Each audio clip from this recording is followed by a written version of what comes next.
کبھی 1 روپے کے لیے کسی سرکاری دربار میں نہیں گئے ہیں، وہ 1 روپے لینے کے لیے بھی نہ کسی سے ملے ہیں. جب ملے ان کو تبلیغ کرنے کے لیے ملے ہیں، وہ مبلغ ہیں، دائی ہیں. اور یہ جتنے لوگ اعتراض کر رہے ہوتے ہیں نا، خود ان کا ذرا سا بھی کام ہونا تو پھر دیکھو یہ کیسے درباری بنتے ہیں. یہ تو جس کو باپ سے دولت ملی ہے اس کو بھی چین سے نہیں جینے دیتے. باقی کوئی اعتراض ہے کرو. ہاں کچھ یہ ضرور ہے کہ ایسے مشہور لوگوں کو بعض دفعہ کچھ دائیں بائیں لوگ کیش کرا رہے ہوتے ہیں.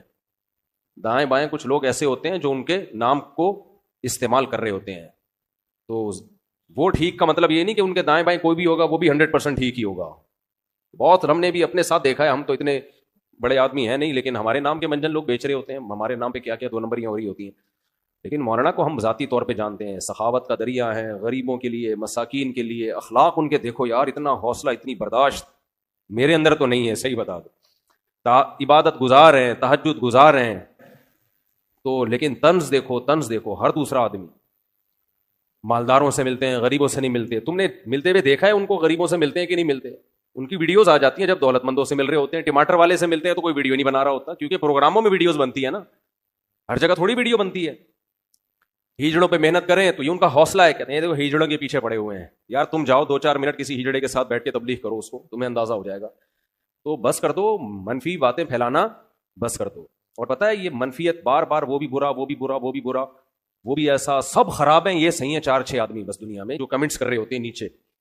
منفی سوچتے رہنے سے نا انسان ڈپریشن کا ڈبہ بنتا ہے اور تھوڑے دنوں میں اپنی موت خود ہی مر جاتا ہے. مثبت سوچنا سیکھو، پازیٹیو سوچنا سیکھو. سمجھتے ہو وہ انٹرویو لیا نا ان سے پوڈ کاسٹ میں کہ آپ تو سادگی کی تعلیم دیتے ہیں اور خود آپ گاڑیوں میں گھومتے ہیں. تو سلیمان علیہ السلام سادگی کی تعلیم دیتے تھے کہ نہیں دیتے تھے؟ جن کا ہم واقعہ سن رہے ہیں. اور ایسا عرش رکھا ہوا تھا، آگے آ رہا ہے، ایسا تخت، لگژری تخت تھا کہ آپ کی سوچ جہاں ختم ہوتی ہے وہاں سے سلیمان علیہ السلام کا تخت شروع ہوتا ہے. تو دولت رکھنا سادگی کے خلاف نہیں ہے. سمجھتے ہو کہ نہیں سمجھتے؟ ایک صاحب کہنے لگے MTJ کی پروڈکٹ کی قیمتیں دیکھو تو ہوش اڑ جاتے ہیں. تو مت خریدو نا، ساتھ والی غریب والی دکان سے خرید لو. بہت زیادہ قیمت پہ بیچنے تو مت خریدو بھائی. اور وہ کون سا دکان پہ بیٹھ کے بیچ رہے ہیں؟ تو نیچے لوگ ان کا بزنس سنبھالا ہوا ہے، نام ان کا استعمال ہو رہا ہے، اور اگر بیچ رہے ہیں ڈبل ٹرپل کر کے بیچ رہے ہیں تو آپ مت خریدو نا. آپ کا دماغ خراب ہے، وہیں سے لوگے آپ. انہوں نے کہا ہے کہ جو میرے MTJ سے جو خوشبو نہیں خریدے وہ دار اسلام سے خارج ہے. مت خریدو یار، آپ بے وقوف ہو. تو پرسنل لائف میں اس طرح سے، جو میں نہیں کہہ رہا وہ فرشتے ہیں ان سے غلطی نہیں ہو سکتی، کوئی علمی لحاظ سے کسی پر کوئی اشکال ہو تو مہذب طریقے سے کیا جا سکتا ہے، وہ ٹھیک ہے. وہ تو اللہ کے پیغمبر کے علاوہ کوئی بھی غلطی سے پاک نہیں ہے. حضرت مولانا طاری جمیل صاحب ہم ان کی خاک کے برابر بھی نہیں ہیں. ان سے اللہ نے جو ہدایت کا کام لیا اس کا 10واں حصہ بھی ہم نہیں کر سکے. بہت بڑے بزرگ ہیں، لیکن کوئی کتنا بھی بڑا عالم ہو اس سے مسٹیک ہو سکتی ہے. حضرت سے یہ غلطی ہوئی ہے کہ انہوں نے ایک بھری محفل میں یہ بتایا کہ گاؤں میں ایک عورت کے 10 بچے تھے تو میں نے اس عورت کو مشورہ دیا کہ آپریشن کر لو. چونکہ یہ ایک نجی مجلس میں بات ہوتی تو پھر تو میری کیا اوقات ان کے سامنے کہ میں ان کو غلطی پر تنبیہ کروں، میری تو کوئی اوقات نہیں ہے. لیکن چونکہ ایک بھری محفل میں بات ہوئی ہے اور ان کی ایک بڑی ویلیو ہے، اہمیت ہے، بہت سے لوگ ان کے اس تبصرے سے، بہت سی عورتیں وہ مس گائیڈ ہو سکتی ہیں اور وہ آپریشن کرا سکتی ہیں کہ بچہ آئندہ نہ ہو. تو حضرت سے یہ خطا ہوئی ہے اور ہر آدمی سے ہو سکتی ہے خطا. ہمیں بات وہ لینی ہے جو اللہ اس کے رسول کی ہے. بات آئیے سمجھ میں.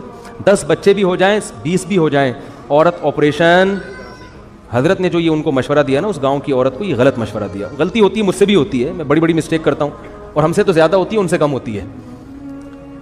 لیکن یہ بہت بڑی مسٹیک ہوئی ہے حضرت سے،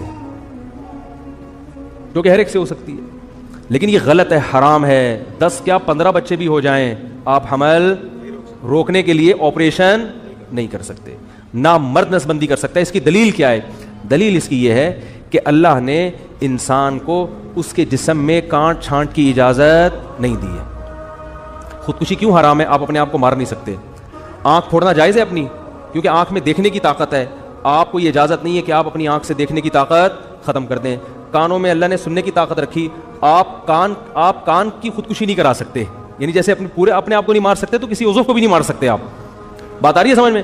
تو اسی طرح یاد رکھو، عورت میں جو اللہ نے قوت تولید رکھی ہے، کوئی ایسا طریقہ اختیار کرنا کہ یہ سرے سے قوت ہی ختم ہو جائے، تو عورت نے اپنے اس عضو کو ناکارہ بنا دیا. تو جیسے آنکھ کو اندھا بننا جائز نہیں آپ کے لیے، ناک کاٹنا، کان کاٹنا جائز نہیں، تو اسی طرح عورت کے لیے قوت تولید ختم کرنا حرام ہے، کیونکہ یہ قرآن کے بالکل خلاف ہے.